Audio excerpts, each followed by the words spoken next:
High, আজকের ভিডিওটা অনেকেই দেখে অফেন্ড হতে পারেন, তাই ভিডিওটা স্কিপ করে দেওয়ার জন্য রিকোয়েস্ট করলাম। কারণ আমি জানি আমার ভিডিওটা অনেক বড়রা দেখে, অনেক আমার রিলেটিভরা দেখে, তো এই ভিডিওটা তাদের জন্য আমি বানাচ্ছি না, তো তোমরা স্কিপ করে দিতে পারো। কিছু শ্রেণীর মানুষ থাকে যারা কখনো তোমার ভালো তো করতেই পারবে না, উল্টো কিভাবে তোমাকে হিউমিলিয়েট করবে, কোনো না কোনোভাবে তোমার ভুল প্রমাণ করবে সেটা করার চেষ্টা করে। তো এই ভিডিওটা আমি তাদের জন্যই বানাচ্ছি।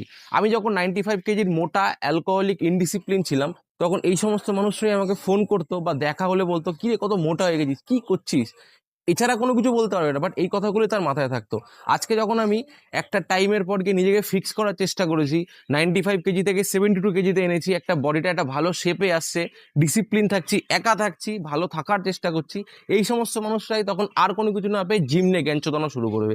যারা জিমের ভালো বোঝে না, জিম কোনোদিনও করেনি, কিন্তু এরাই তোমাকে জিমটা তোমাকে ভুল প্রমাণ করাতে হবে, যেহেতু এরা সব জানে, সব জ্ঞানী। তো যখন আর কোনো কিছু পাবে না, তখন এরা বলবে যে আরে ভাই জিম করছিস তো দেখিস তো নুনু ছোট হয়ে যাবে।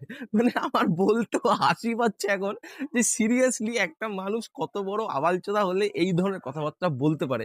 আমার জাস্ট তাদের প্রতি একটাই কথাবার্তা, ভাই নুনু তোরটা হবে, আমারটা বাড়া।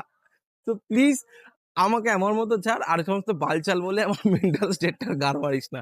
আমি সোজা সাপটা ভাষায় একটা কথা বলছি, ভাই আমার কারোর কাছ থেকে কোনো কিছু চাওয়া পাওয়ার নেই।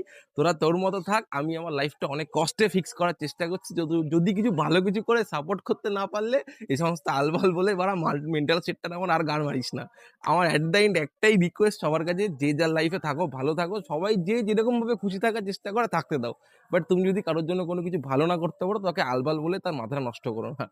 At the end no offense, কারোর প্রতি কোনো হেট নেই, ভালো থাকো আর এই সমস্ত কথাবার্তাগুলো থেকে দূরে থাকো। Thanks for watching, take love.